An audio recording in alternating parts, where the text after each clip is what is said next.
fundamental justamente viene de esta intuición de lo que está viviendo nuestro país, de lo que está viviendo nuestra sociedad, y no solo ahora, sino desde hace mucho tiempo. Veremos que incluso también en aquellos tiempos en los que se escribió la narración de las apariciones de María de Guadalupe y en muchos otros momentos de la historia, este es uno de los anhelos fundamentales de la humanidad. Basta ya de vivir con miedo. ¿Y qué tendría que ver las apariciones del Tepeyac? ¿Qué tiene que ver María de Nazaret con ese basta ya de vivir con miedo? Para reducir a un grupo a la situación de no personas, manteniéndolas totalmente esclavizadas, cualquier poder dominante se ve obligado a suprimir la memoria de su herencia, de la memoria de sus antepasados y de sus tradiciones. Pero no se trata de una memoria nostálgica, sentimentalista por el pasado, ni tampoco de un anestésico que diluya la fuerza del pasado en una armonía reconciliada con la miseria presente, porque entonces esa memoria pierde su poder transformador. Quiero dedicarle este trabajo a pensar justamente a quienes han tenido que sufrir más esta situación, que es en parte la situación de ahorita, pero como les decía, es la situación como empieza la narración del Nicán Mopogua. A 10 años de conquistada la Ciudad de México, yacen por doquier sus habitantes, yacen la flecha y el escudo, por doquiera están rendidos los habitantes. Esto es también parte de lo que estamos viviendo nosotros hoy en día, y parte de esa narración tiene que ver con todas las personas que no tienen un lugar donde dar a luz, donde acoger, donde tener a sus familias. El mensaje de Guadalupe tiene que ver con esta situación, y en especial con las madres que han perdido a un hijo, las madres que tienen que ir por la vida con la memoria, quizás con la promesa de la resurrección, pero sin el hijo en los brazos, con las mujeres que buscan por todos lados y que no se cansan de buscar.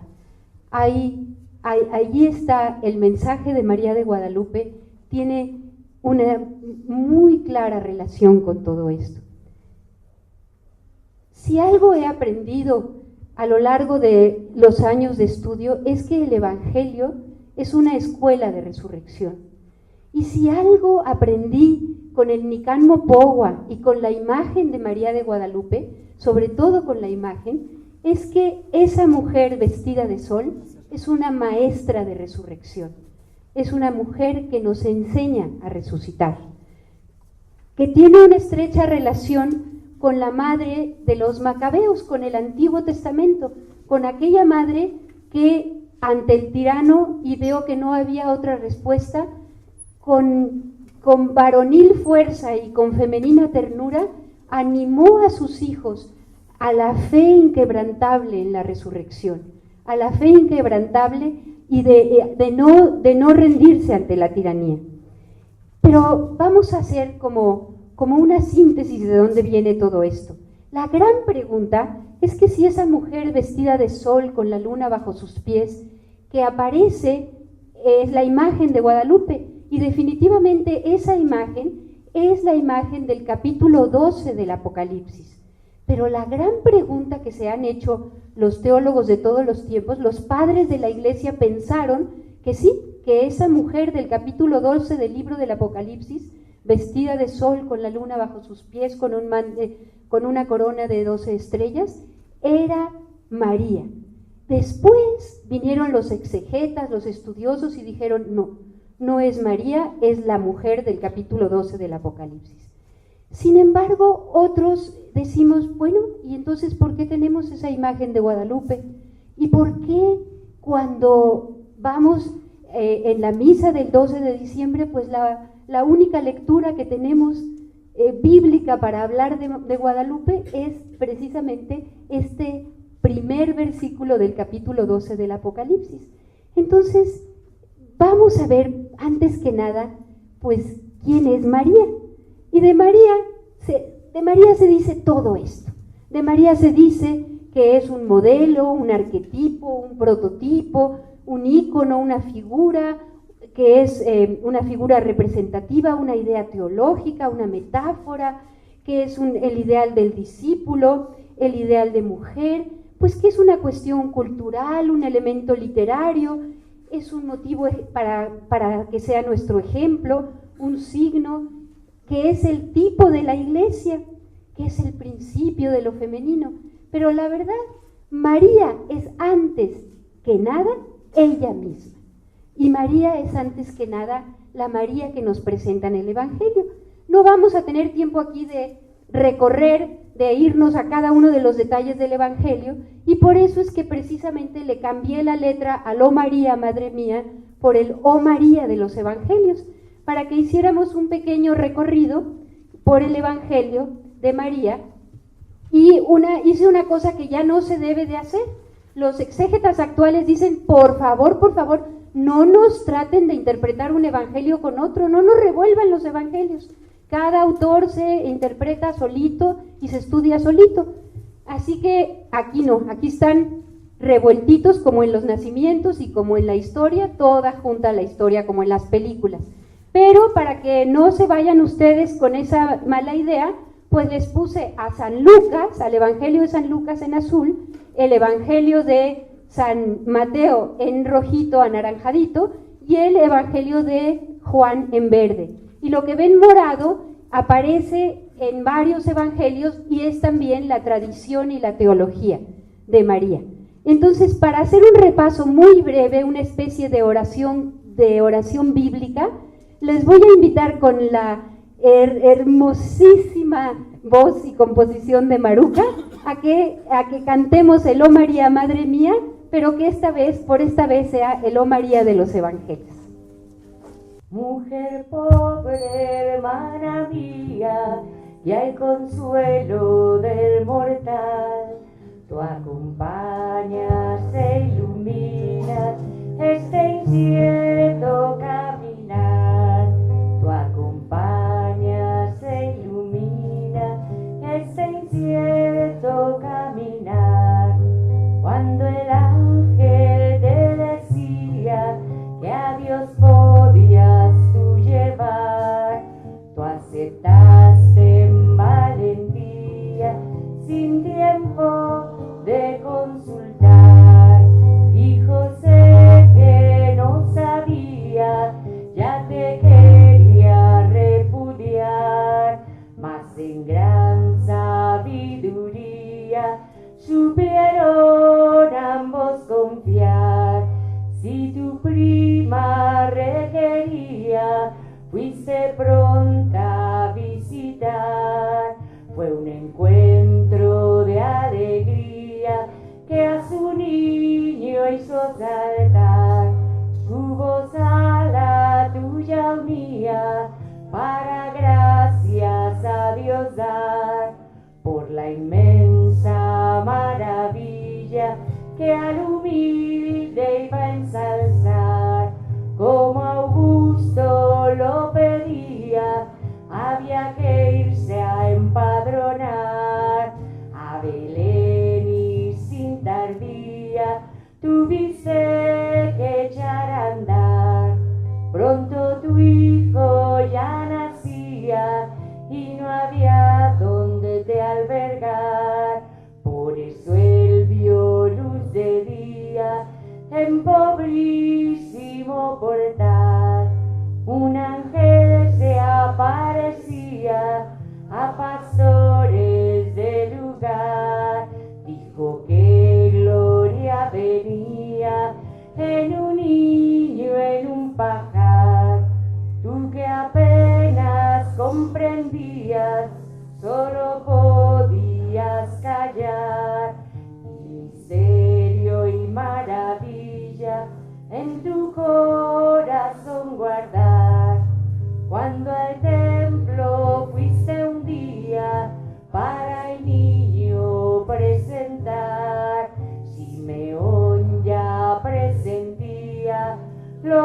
habías de pasar.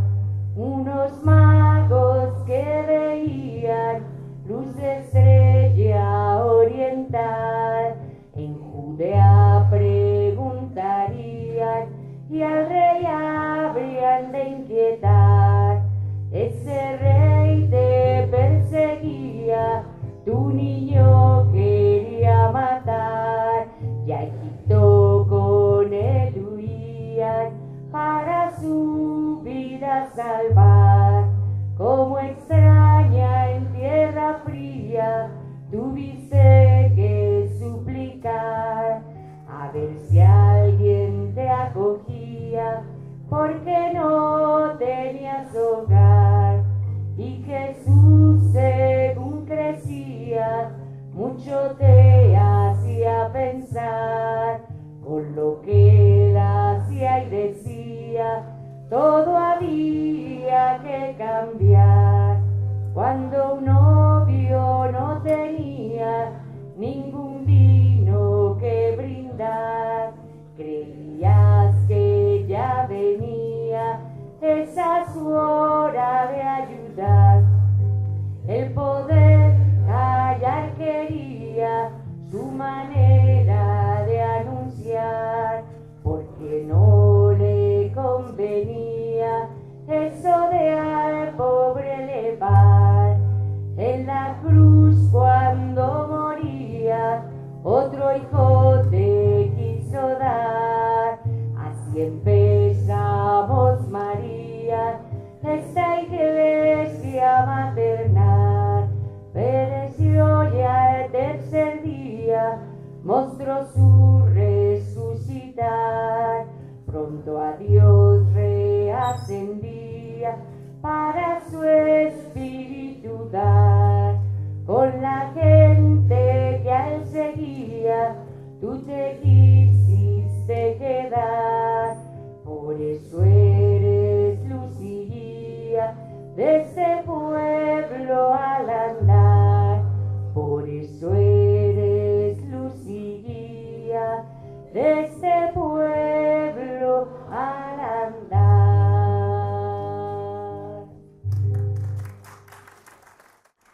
Qué gusto que les gustara. Pues ahí está todo el Evangelio. Si un día les preguntan, o si un día por favor encuentran algo más en el Evangelio que no está en la canción, me avisan para que lo tratemos de meter. Pero es un esfuerzo de ir metiendo el Evangelio en la devoción.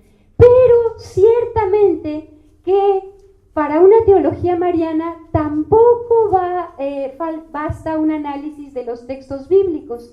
También hay que percibir la devoción. La devoción, incluso los últimos dogmas marianos surgieron más de la devoción del pueblo creyente que no exclusivamente y en principio de los textos bíblicos. Entonces hay que preguntarnos a qué deseos, sean estos manifiestos o latentes, corresponde esta relación con María. Vamos a ver entonces muy someramente qué es esto de las devociones y las apariciones. La tradición cristiana ha individualizado a las personas incluso después de su muerte, de forma que cada persona muerta está viva. Como veíamos, es la tradición judeo-cristiana, porque lo vimos también muy claro que en época de los judíos, que en un principio no tenían muy claro qué pasaba con la vida después de la muerte, llegó un momento que tuvieron la claridad, la intuición de decir, si este Dios es el Dios de la promesa, este Dios es un Dios que resucita, porque no puede ser que estos jóvenes que han entregado su vida por la fe, se quede esa vida trunca en unos cuantos años, que esa vida no llegue a su plenitud. Entonces fue como una intuición perfectamente lógica del Dios de la promesa. Y esta fe judía se ratifica para nosotros en la experiencia de Jesús. Entonces, un elemento clave de ser cristianos es que sabemos que las personas después de su muerte siguen vivas. Y esto es lo que llamamos la comunión de los santos y de las santas, que incluye la comunión de santos y santas, no son nada más los canonizados, incluye a todas las personas, incluso aquellas que casi no se conoce cómo fue su vida. Pero hay algunos santos y santas que a través de sus devotos y devotas, pues prosiguen su acción en la historia, porque destacaron de alguna forma en sus vidas. Y aquello que vivimos, aquello que los que vivimos en la historia no alcanza nuestro deseo de lo ilimitado, eso nosotros de forma muy natural se lo encomendamos a las personas vivas en Dios. Ellas tampoco lo pueden todo. Las personas vivas en Dios están igualmente sujetas a los límites que están latentes en nuestros propios deseos. Encomendarnos a quienes viven en Dios es como un recurso último en la inseguridad y la fragilidad de todo lo que nosotros tenemos que vivir. Incluso sabiendo que muchos de nuestros deseos no van a ser satisfechos, es un gran consuelo encomendar esos deseos a los santos y las santas. Ese clamor por Dios y por quienes viven en Dios es un clamor en busca de algún socorro. Y en quienes ya viven en Dios sabemos que se puede confiar, podemos exponer nuestras dificultades, podemos esperar algún tipo de escucha. Esas personas vivas en Dios consiguen a nivel del deseo humano lo que las personas históricas no lo pueden. Y esto precisamente encierra grandes ambigüedades y contradicciones infinitas, porque hay grandes intereses sociales en juego. Por eso tenemos que ponernos en guardia respecto a todas las posibles manipulaciones del culto a María. Por ahí, pues es muy fácil andar inventando o andar imaginando que ya se nos apareció a María aquí y en muy distintos lados. Hay que ir con prudencia, ir en guardia, tampoco con un escepticismo total, pero con prudencia. Y la Iglesia busca que, por favor, ahora sí, please, Virgencita, please, que no se desfigure el rostro de María con falsas imágenes subjetivas. Por favor, si por ahí las venden, pues dejemos que los mercaderes las vendan, pero no las metamos en las iglesias, no las metamos en las primeras comuniones, que tengan su espacio en otro lado. Mi manera de pensar es que desfiguran un poco el sentido de esta maestra de resurrección. Pero también hay imágenes ideológicas. También hemos cubierto a María de terciopelos y de dorados y de muchas cosas que no tuvo. La Iglesia busca que estas deformaciones pues no se den, aunque no lo puede impedir, porque María es de todos y está para todos, y tampoco lo va a prohibir, pero hay que tratar de buscar y de dar mayor intensidad a otras vivencias de María. La aparición es una palabra, una cuestión religiosa, es un término más bien poético de aquello que va más allá de lo comprobable. Lo que importa es el lazo sensible, aquel que se establece entre la persona que vive en la historia y la persona que vive en Dios. Y es casi, podríamos decir, es como la culminación de un diálogo largamente deseado. La aparición es solo un momento de la búsqueda de un diálogo, ni siquiera de la búsqueda, de un diálogo grande y deseado. Entonces esto tiene que ver mucho precisamente con esa vida y con ese deseo.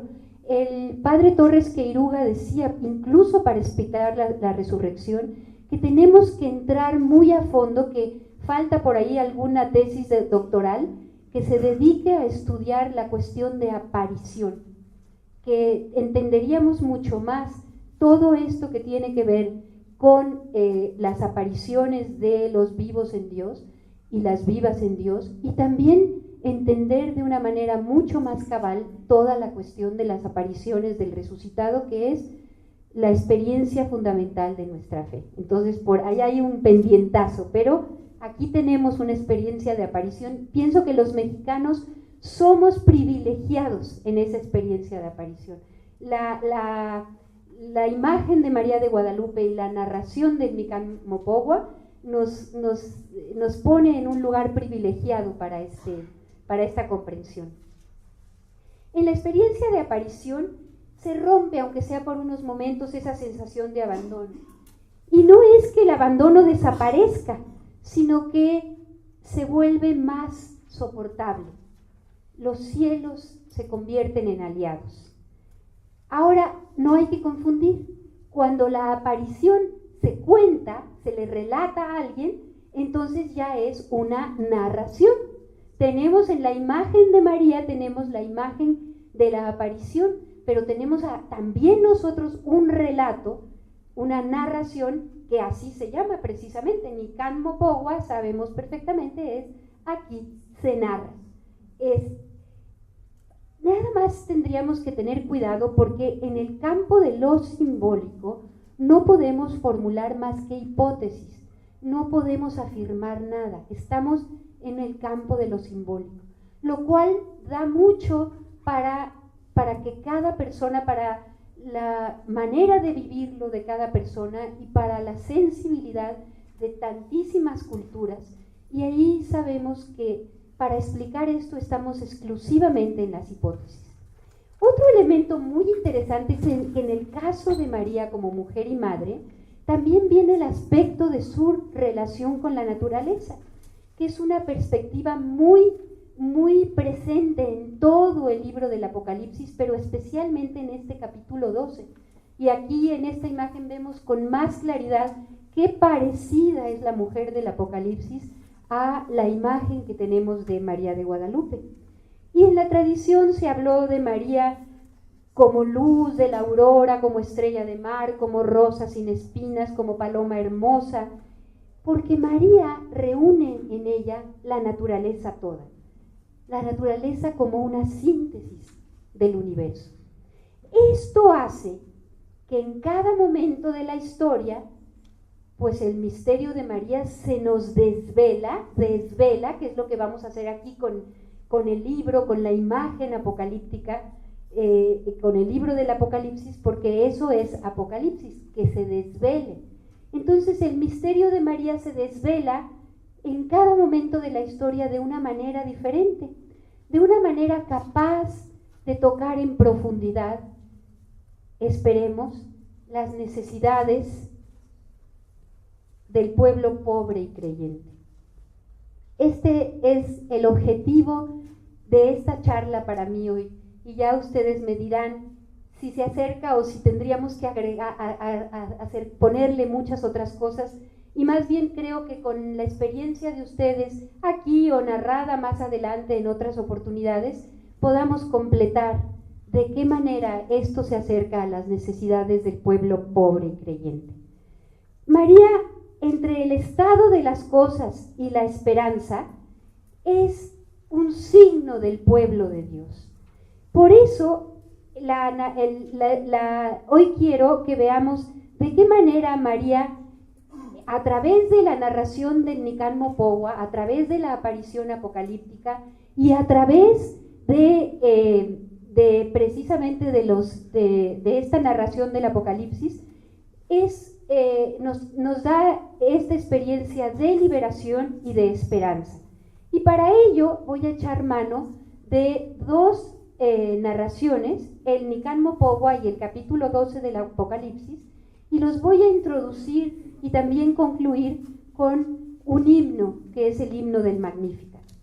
Entonces tenemos dos relatos del pueblo, de un pueblo que está en camino y en espera, introducidos por un canto de gozo y justicia.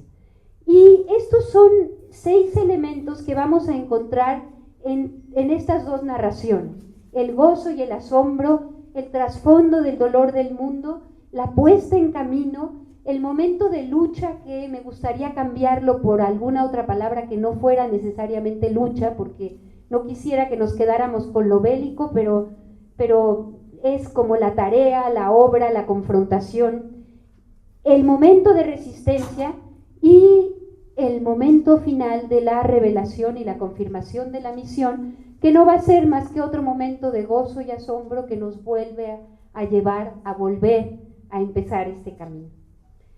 Y esto debe estar inscrito totalmente en el Dios de la Biblia.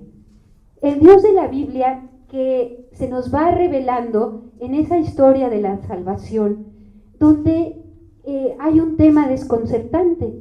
Dios se pone del lado de las personas más vulnerables, de las personas que no cuentan para nada, liberando esclavos, pidiendo protección para viudas y huérfanos y huérfanas, y haciendo saber por medio de profetas que la gloria de Dios solo se manifestará cuando haya justicia. También a través de Jesús nos hizo saber que los últimos y las últimas van a ser los y las primeros en el reino de Dios. Y eso lo hace levantando de la muerte a los crucificados por la violencia del Estado.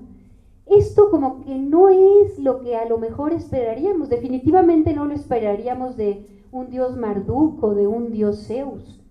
No es lo que se espera de un creador o creadora todopoderoso. Pero ignorar esto, no tomar esto en cuenta, es estar muy desinformado de quién es el Dios de la Biblia. Uno de los textos más bellos de la revelación lo encontramos en el Evangelio de Lucas. Una mujer canta su alegría de que esa manera de actuar de Dios se está realizando para mostrar misericordia a las y los de abajo, empezando por ella misma. Allí están los anhelos más urgentes y más sentidos de los y las pobres de todos los tiempos. Es un canto que no es de lamento ni tampoco de súplica, sino un canto de desmesurada alegría por saber la promesa cumplida. Otra parte importante que vamos a ver y que también tiene que ver con lo que vamos a ver hoy es que promesa cumplida es lo mismo que juicio de Dios. Si juicio hay, si Dios juzga, si llegara a juzgar, su juicio es la promesa cumplida. Y entonces prácticamente es que nosotros nos medimos delante de esa promesa cumplida. Ese es el mensaje central del Magnificat y de los textos de los profetas. Esa mujer dice: mi alma se hace grande, mi espíritu se alegra. Y conviene detenernos a pensar quién fue esa mujer, cómo era. María fue una joven mujer judía del siglo I en una aldea rural en la Galilea conquistada por el Imperio Romano. Una mujer pobre, podemos ir viendo cuántas cosas hoy podemos encontrar. Pobre, bajo la violencia de un ejército ahí de ocupación y aquí un ejército más bien del crimen organizado y de un Estado un poco fallido. En el último puesto de la escala social, una mujer sin educación formal, nadie, un nadie en el escenario del mundo. Muchos y muchas hoy pueden entender esto perfectamente. Decía Thomas Merton que los pobres son los que tienen que esperar. Y esa es la experiencia fundamental además de ser pobre, la otra experiencia fundamental es la de esperar, que es algo que veremos en la narración del Nican Mopogua con una claridad determinante. Conociendo la situación de estos y estas desconocidos, podemos darnos una idea de quién era María. La maravilla también es que según Lucas, esta mujer insignificante quien está embarazada porque se ha sabido llamada.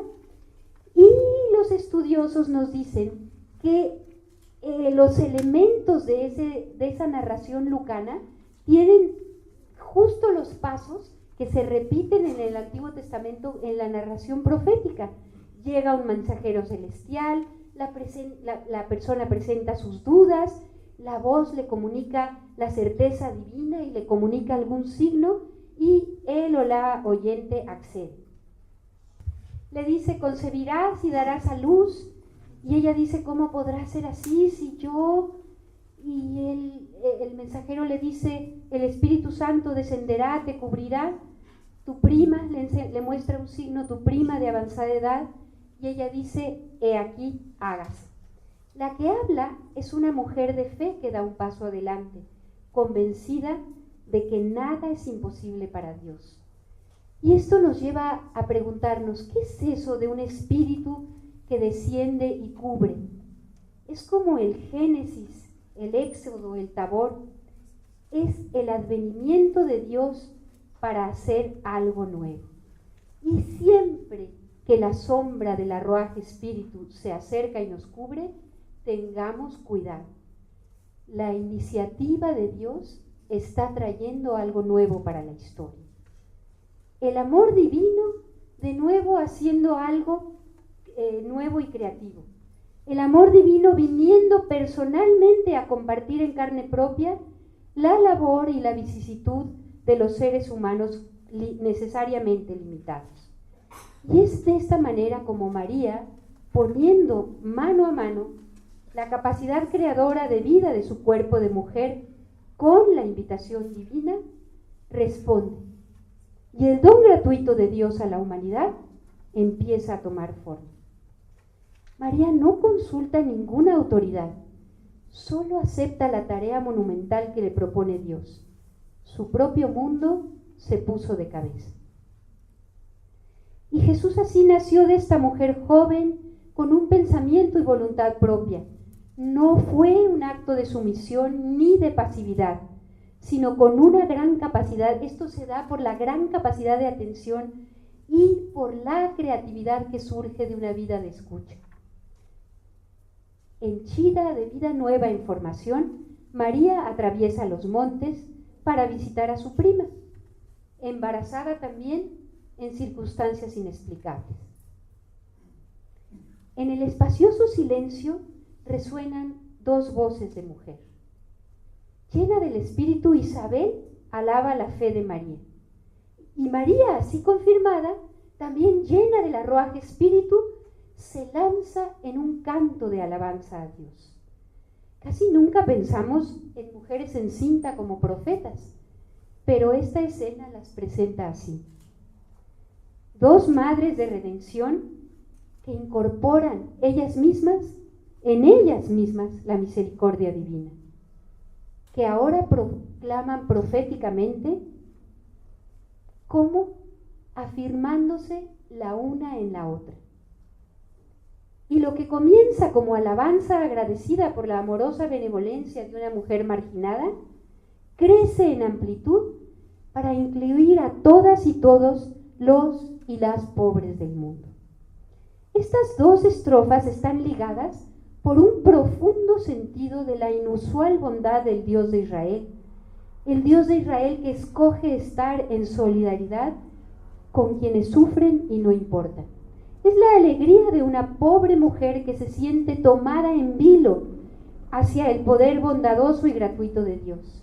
Ella se impulsa hacia Dios, pero ese espíritu que se alegra en Dios mi salvación no es gozo superficial, es alegría escrita sobre toda la tela del dolor del mundo.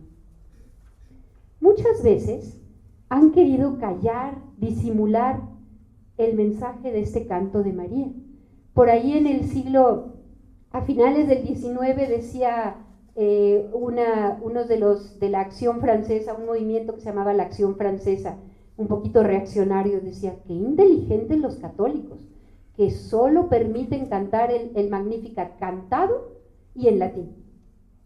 Porque, pues, decía otro autor que era mejor que se saliera esto del Evangelio, que había que sacarlo del Evangelio. Afortunadamente no tenemos nadie derecho a sacar ningún texto del Evangelio y tenemos la gran tarea de preguntarnos por qué están ahí. Porque la tradición profética se ha mantenido. La venida del reino de Dios implica el florecimiento de las y los pobres en todas las dimensiones de vida aquí y ahora. Desde las visiones de la revelación más profundas, No hay otro Dios que el Dios que así actúa. Y por esto el canto de María se rehúsa a ser relegado al pasado. Ella lo canta para que lo cantemos todas y todos mientras caminamos en nuestra misión de dar buenas noticias. El apasionado gozo en Dios de salvación debe hacerse nuestro. Por eso, más que alabar a María directamente, lo importante es que nos unamos a ella alabando al Dios que mira con compasión el sufrimiento.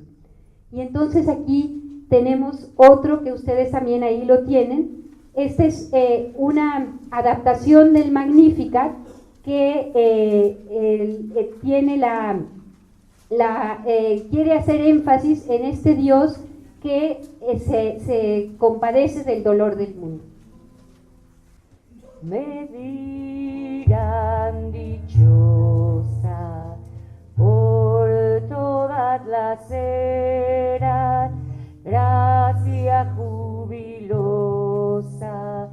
ha fijado la mirada en la mujer humillada, en divina salvación desborda mi ser de gozo, pues su saber poderoso ha hecho aquí maravillas en gente pobre y sencilla. Del pueblo olvidado siempre se ha acordado, su brazo ha desplegado, su eterna misericordia, santa la nombra la historia, a quien se ha ensalzado y se ha entronado, Dios ha bajado y al humilde Dios levanta, así es su gracia santa. En divina salvación desborda mi ser de gozo, pues su saber poderoso ha hecho aquí maravillas en gente pobre y sencilla. Aquí en hambre pasa y vive en la pobreza, Dios da la abundancia. Si el rico parte sin nada, verá la gracia anunciada. Esta es la promesa a su pueblo dada, desde Agar, Abraham y Sara, junto a María nuestra hermana, por los siglos de la historia.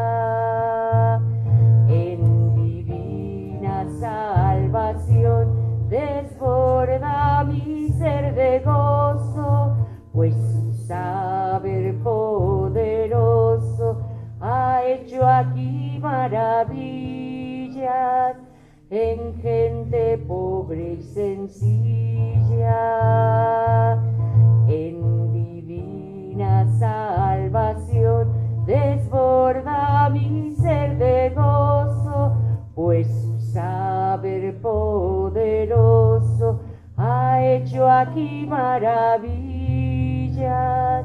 en gente pobre y sencilla.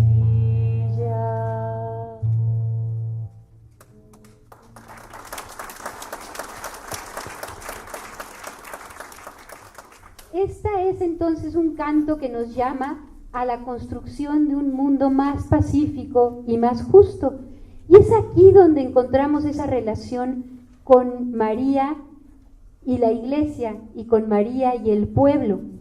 Y aquí lo que nos puede ayudar mucho es una frase, una reflexión de San Ambrosio en el siglo IV, que estaba reflexionando sobre, sobre este pasaje de Isaías, que dice: qué hermosos son en las montañas los pies del mensajero que anuncia la paz, que trae buenas noticias y salvación. Y decía San Ambrosio: generosos y hermosos son los pasos de la Iglesia cuando ella sale a enunciar su evangelio de alegría.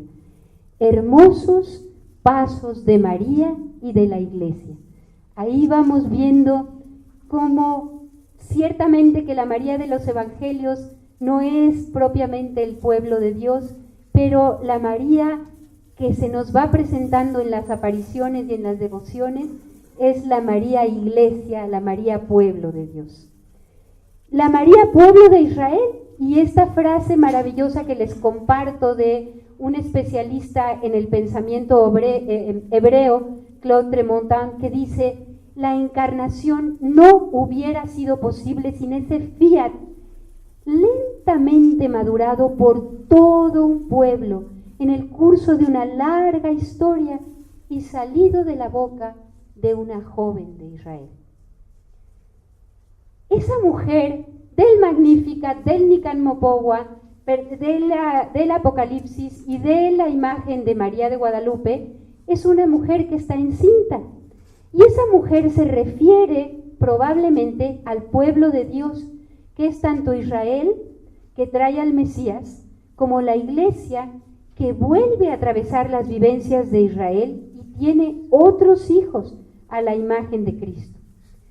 Aquí tenemos, quizás en la imagen de María de Guadalupe no es tan evidente el embarazo, así en esa otra composición sí salió un poco exagerado, pero en la imagen tradicional no es tan evidente, pero está evidente este cinturón, esta especie de cinturón negro que tiene una forma piramidal, que es lo que quiere decir en la tradición náhuatl que hay un embarazo y que también es el comienzo de un nuevo ciclo.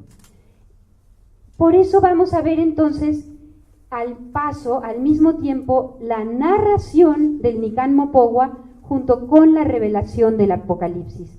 El aquí se narra del Nican Mopogua con el aquí se revela del Apocalipsis.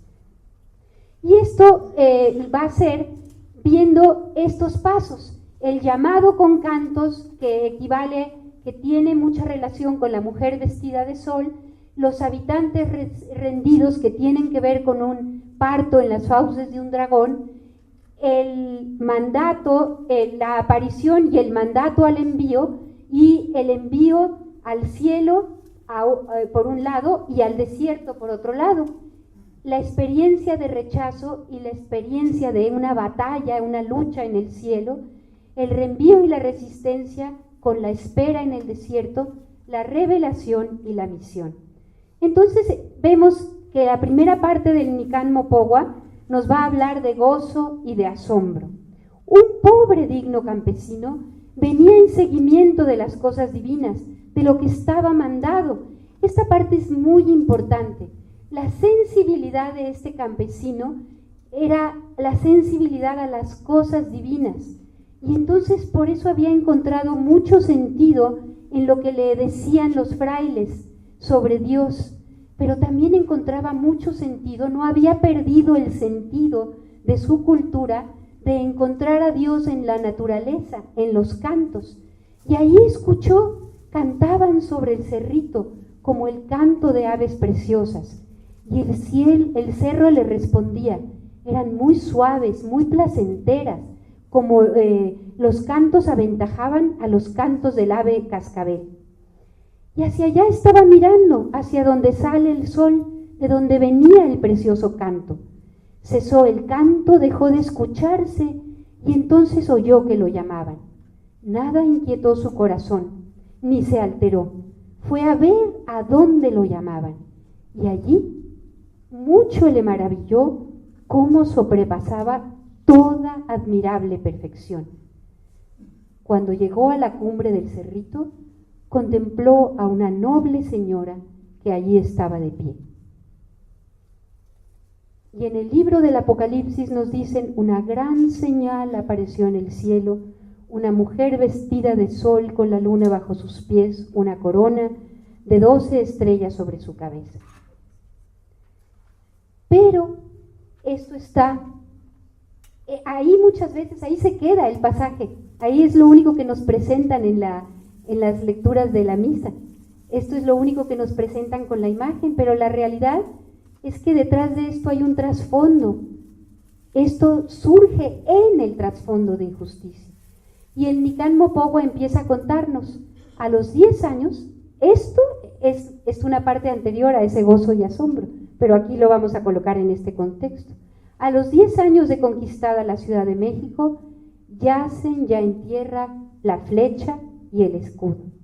Por donde quiera están rendidos los habitantes del lago y el monte. Lo mismo, esa hermosa mujer con la luna bajo sus pies con un manto de estrellas está encinta y los estertores del parto le arrancaban gemidos de dolor. Esto generalmente no nos lo leen. Esta experiencia, que es la experiencia más humana, la experiencia más terrenal, la que nos une con toda la naturaleza, es la experiencia de esa misma mujer vestida de sol con la luna bajo sus pies. No aparece otra mujer, es esa mujer, lo que ahorita vamos a ver, esa maestra de resurrección que está en ese trance. Y a esa mujer más duro aún, está frente a un dragón, a un enorme dragón de color rojo con 7 cabezas y 10 cuernos y una diadema, que con su cola arrasó la tercera parte de las estrellas, y el dragón se puso al acecho de la mujer que iba a dar a luz. Por eso yo digo que quizás esta imagen del Guernica de Picasso nos explica más lo que está pasando que lo que solamente aquella mujer vestida de sol, que también es verdad. Pero las dos son realidades de lo que vive esta maestra de resurrección. Está con ánimo de devorar al niño apenas nazca, y la mujer dio a luz a un hijo varón, el cual fue puesto a salvo junto al trono de Dios, destinado a gobernar todas las naciones. En esta imagen, que no le pongo palabras, podemos ver con una gran claridad cómo todo el drama de este pasaje se revela allí, se presenta allí en una sola imagen, y prácticamente lo que vamos a seguir viendo va a tener que ver con esta imagen. Es todo lo que está sucediendo allí. Esta mujer tiene la gran consolación que su hijo ha sido ya acreedor de la promesa divina, ya ha sido puesto junto al cielo, ya está junto al trono de Dios. Pero la mujer está en un flaco consuelo, porque tiene esa promesa de su hijo en la resurrección, pero ella, como veremos más adelante, estará en el desierto con los brazos vacíos, sin el hijo en los brazos. Esta es la experiencia de muchísimas mujeres, este es el temor de otras mujeres que dan a luz en condiciones tan precarias, tan parecidas a las condiciones en que Lucas nos narra que dio a luz María. Esta es la experiencia de ese miedo constante. No hay miedo más grande, y los extorsionadores de todos los tiempos lo saben, que el temor por el hijo de las entrañas. Y ese miedo está allí, y con ese tenemos que vivir, o con el dolor de ya no tenerlo, a pesar de que contamos con la promesa de la resurrección, pero estamos sin el hijo en los brazos. Pero hay promesa de resurrección, y la promesa de resurrección es una promesa para todos, incluso para aquellos hijos que andan en malos pasos. Como le decía el mismo San Ambrosio a Santa Mónica: Señora, le decía, no es posible que se pierda el hijo de tantas lágrimas. Como le dijo Jesús a un malhechor: estarás conmigo en el paraíso. Quizás un poquito menos cursi, porque no pude encontrar otra imagen, es esta del arquitecto Chillida. Allí lo podemos ver con más un ejemplo más artístico de este compartir la cruz y la resurrección de todos y todos, y esta es la promesa con la que se queda la mujer en el camino. Después de aquello vamos a ver qué sucede. Enseguida le habla a ella, le muestra su preciosa voluntad, le dice: mucho así lo deseo que me hagas aquí, tener aquí una casita divina. Pero vamos a ver de qué se trata esa casita divina, donde María está pidiendo una casita, un espacio donde mostraré, haré patente, entregaré a todas las gentes mi amor. Estamos viendo lo que está pidiendo. Literalmente esto es lo que está pidiendo. No está pidiendo una basílica, no está pidiendo el templo mayor o el templo menor. Está pidiendo que qué bueno que estén, pero deben estar para esto, para que sea un espacio donde mostrará, donde hará patente a todas las gentes su amor. Ese es lo que está pidiendo María, es tener un espacio para que las personas tengan un espacio donde puedan experimentar la gran misericordia. Y para que sea realidad lo que es mi mirada compasiva, ve allá al palacio del que gobierna obispo y le dirás cómo te envío. Pero cuando va él al palacio y oyó todo el relato, como que no le pareció muy verdadero. Y Juan Diego se fue triste, porque no enseguida se cumplió lo que era su mensaje. Y llegó delante de ella y le dijo: en verdad soy angarilla, soy cola, soy ala, soy llevado a cuestas, soy una carga. En verdad, yo soy un infeliz jornalero, solo soy como la cuerda de los cargadores. Esta experiencia es la experiencia fundamental del pueblo conquistado. Esta se dice aquí muy rápido en el Nican Mopogua, se dice de una forma muy concretita, pero podríamos reflejarlo en miles y miles y miles de imágenes de todas las personas que, como les decía, tienen que hacer cola, tienen que ir a ventanilla, y en la ventanilla tranquilamente les dicen: no, usted no, el que sigue. No, ¿por qué? Porque no tiene bien las cosas, infórmese, y va de regreso. Esta parece una nimiedad, pero en esta experiencia tan bellamente narrada en el Nican Mopogua está una de las experiencias fundamentales de las personas que no cuentan, de las personas que están de más en nuestra sociedad. En verdad, le dice, no es lugar donde yo me detengo, allí donde tú intentas enviarme. Mi muchachita, mi hija la más pequeña, por favor, perdona. Esta es la experiencia de desierto fundamental que vivimos, que vive el pueblo, que viven las mujeres que buscan a sus hijos, las mujeres que buscan de muchas maneras hacer una vida buena en medio de la situación actual. Y a aquella mujer que dio a luz, pues, y que su hijo fue elevado junto al trono de Dios, es enviada o huye ella al desierto, donde tiene un lugar preparado por Dios para ser allí alimentada durante 1260 días. ¿Saben cuántos son esos días? Son 3 años y medio. ¿Es mitad de qué 3 años y medio? De 7. 7 es todo, la totalidad, la plenitud, la perfección. No es eterno, no es total, es un tiempo acotado, es un tiempo de desierto. Esa espera, esa no experiencia de resurrección es por un tiempo acotado. Y veremos entonces esta otra parte que nos van a llevar estos dos relatos, que es aquello que los decía de la lucha, el tiempo de la tarea, de la confrontación, de la labor. Esta es una de las experiencias que se repiten a lo largo del Nican Mopogua, que es la experiencia a la que los someten los guardias, los ayudantes del que gobierna obispo. Estos le fueron a informar al señor obispo y le pusieron muy mala disposición en la cabeza.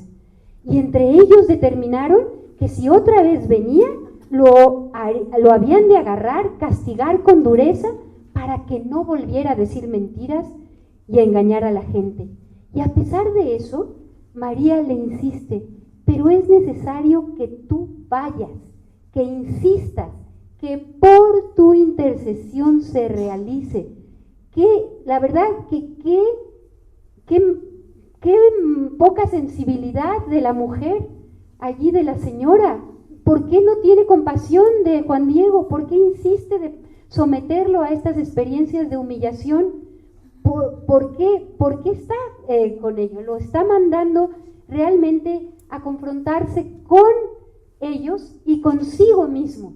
Lo está llamando a vencer un pecado original, porque el pecado original de los que estamos en situaciones de control y de poder es la arrogancia, es la no fe, pero el pecado original de aquellos que han sido oprimidos es el de no dar el paso, el de no permitirlo, el de seguirlo permitiendo, el de no hacer nada por impedirlo. Y le insiste, y de mi parte hazle saber, hazle oír mi querer y mi voluntad, para que se realice. Y tú, que eres mi mensajero, en ti absolutamente deposito mi confianza. Y es cuando le muestra las rosas que crecieron en el monte y le dice, le dirás que veo en ellas el deseo de que por ellas se realice mi voluntad, para que puedas convencer al gobernante sacerdote, para que luego él ponga de su parte. Yo encuentro que esto es prácticamente lo mismo a esa lucha que se entabla en el cielo, a esa batalla entre Miguel y sus ángeles. Miguel y sus ángeles entablan una batalla contra el dragón, luchan encarnizadamente y logran derrotarlos y arrojarlos del cielo para siempre. Ese gran dragón, que es la antigua serpiente, que tiene por nombre Diablo y Satanás, anda seduciendo a todo el mundo, ya fue arrojado de la tierra junto con sus ángeles.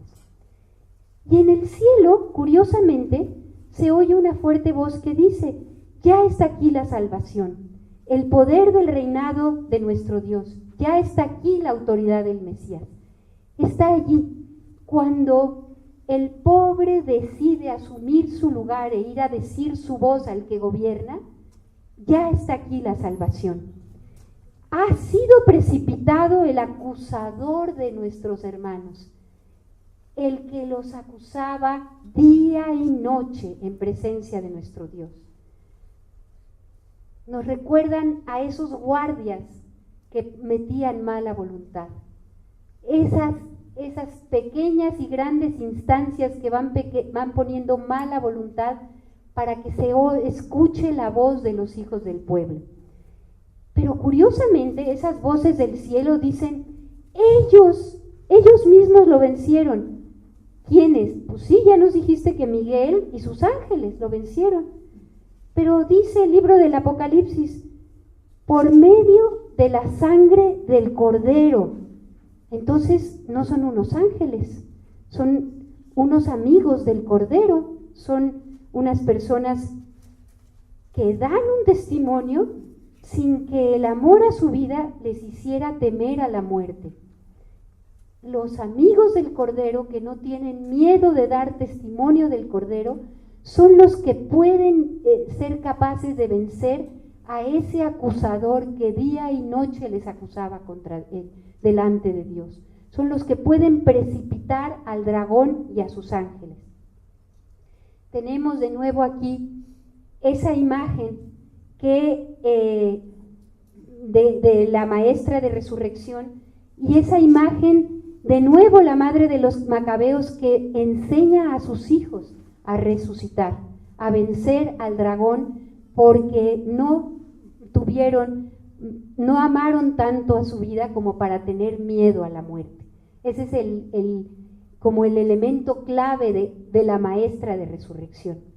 Y eso nos lleva entonces a un periodo árido de resistencia, de espera, pero la enseñanza del Nican Mopogua y del Apocalipsis 12 es que se trata de una espera activa, de una espera, de una resistencia esperanzada. Y lo vemos de nuevo, les invito a ver esto de forma casi simbólica. A lo mejor aquí fueron unas horas, a lo mejor fue un momento, pero en esas horas y en ese momento está la experiencia del pueblo, pobre y sufriente. Por largas horas estuvo él esperando la palabra. Y vieron ellos que por mucho tiempo estuvo allí de pie. Estuvo sin hacer nada, por si tal vez fuera llamado. Esta es la experiencia de desierto, de espera. ¿Y en el desierto qué está pasando? En el desierto, al verse precipitado a la tierra, el dragón comenzó a perseguir a la mujer que había dado a luz a un niño varón. Pero a la mujer le fueron dadas 2 enormes alas de águila para volar a su lugar en el desierto. Y aquí de nuevo tenemos otra relación muy interesante. Coatlipleuqueo, la que viene volando de la región de la luz y de la música, entonando un canto como águila de fuego. Aquí no está en la imagen, no está tanto en la narración, está en el nombre mismo, esta relación con la mujer en el desierto. Y en el desierto fue alimentada durante 3 tiempos y medio. Y entonces la serpiente lanzó sus fauces con un torrente de agua para ahogar en ese torrente a la mujer. Pero la tierra socorrió a la mujer, abrió su boca, absorbió el torrente que el dragón había lanzado de sus fauces. Y ahí nos quedamos. Llegamos entonces al momento de la revelación y de la confirmación de la misión. Y es aparentemente breve en el Nican Mopogua este momento. Caen al suelo delante del obispo las variadas flores, y ahí en su tilma quedó la señal, la preciosa imagen. Y tenemos esa bellísima que se ha repetido en el Nican Mopogua. Lo que relatan es que piden perdón, el señor obispo pide varias veces perdón, y los acompañantes del señor obispo piden perdón. Y las imágenes que de ahí se derivaron nos ilustran al señor obispo inclinado delante de Juan Diego. Aquí vamos a ver cómo se revela la misión. Es de una manera bastante diferente, pero es la esperanza de resurrección está aquí. Irritado el dragón por su fracaso con la mujer, se fue a hacer la guerra con el resto de sus hijos, con los hijos que observan los mandamientos de Dios y dan testimonio de Jesús. Y el dragón se quedó al acecho, junto a la orilla del mar. Por eso, María, esta maestra de resurrección, es el signo del pueblo de Dios caminante, del pueblo de Israel que espera al Mesías, de la iglesia que vuelve a atravesar las vivencias de Israel y tiene a otros hijos a la imagen de Cristo. Y por eso hoy podemos decir, generosos y hermosos son los pasos de la iglesia cuando ella sale a anunciar su evangelio de alegría. Hermosos pasos de María y de la iglesia. Y ya para terminar, vemos entonces cómo se cumple en esta misión. Veíamos qué relación podría tener esa revelación que tiene Juan Diego con la revelación que le es dada a la mujer del capítulo 12 del Apocalipsis. Y está de nuevo en el Magnificat. Está justamente en esta promesa: derribó a los potentados de sus tronos, exaltó a los humildes, a los hambrientos los colmó de bienes, despidió a los ricos con las manos vacías. Acogió a Israel su pueblo, acordándose de su misericordia, como lo prometió a Abraham y a toda su descendencia. Y entonces, para eso, les voy a pedir ya, como final, que cantemos esta guadalupana adaptada a la explicación del día de hoy. Desde el cielo una hermosa mañana, desde el cielo una hermosa mañana, la guadalupana, la historia mexicana quiso acompañar. Tristes andaban los mexicanos, tristes andaban las mexicanas, porque otros hermanos, porque otras hermanas, porque otros hermanos les quitaron paz. Mas María les llevó la alegría, mas María les llevó la alegría, la luz y armonía, la luz y armonía, la luz y armonía, su duro esperar. Junto al monte pasaba Juan Diego, junto al monte pasaba Juan Diego, y acercóse luego, y acercóse luego, y acercóse luego al oír cantar.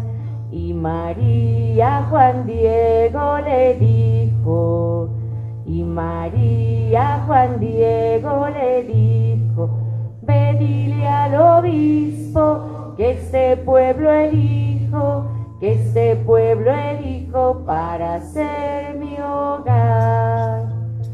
Va Juan Diego y muy triste se vuelve, va Juan Diego y muy triste se vuelve. No soy importante, no soy quien resuelve, solo al importante quieren escuchar. Y María le responde serena, y María le responde serena, eres importante, dilo al que gobierna, mi imagen morena te voy a dejar. En la tilma que rosas guardaba, en la tilma que rosas guardaba, su imagen amada, su imagen amada, su imagen amada tuvo a bien plasmar. De los guardias que lo amenazaban, de los guardias que lo amenazaban, no desesperaba, no desesperaba, no desesperaba nuestro hermano Juan. El obispo que antes recelaba, el obispo que antes recelaba, ya se arrodillaba, ya se arrodillaba, ya se arrodillaba ante el más igual. Ya en mi pueblo la fe mexicana, ya en mi pueblo la fe mexicana es guadalupana, es guadalupana, es guadalupana como algo especial. Es guadalupana, es guadalupana, es guadalupana como algo especial. Si sus penas lo postran de hinojos, si sus penas lo postran de hinojos, María abre sus ojos, le abre bien los ojos, le abre bien los ojos a su dignidad. María abre sus ojos, le abre bien los ojos, le abre bien los ojos a su dignidad.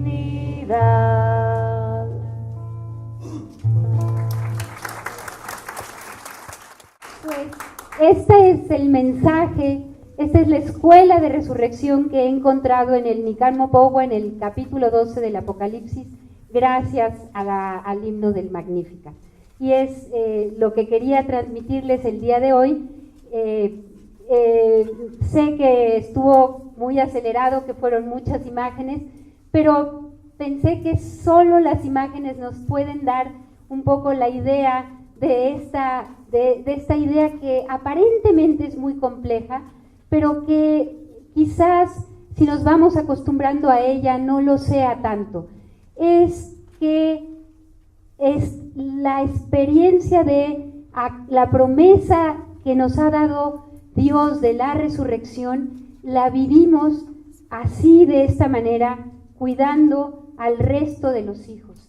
Ese cuidado del resto de los hijos es lo que ha salvado a tantas mujeres en el desierto cuando han visto que sus hijos están en la gloria de Dios Padre, pero ellas están con el flaco favor de vivir sin el niño en los brazos, sin el hijo en los brazos.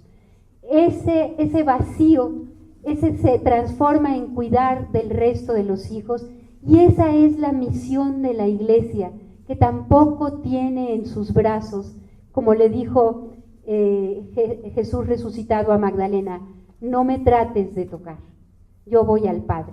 Ya no tenemos al hijo en los brazos. La iglesia está llamada a resucitar cuidando al resto de los hijos del dragón que sigue al acecho. Ese es lo que había querido decir a través de tanto tiempo y tantas imágenes.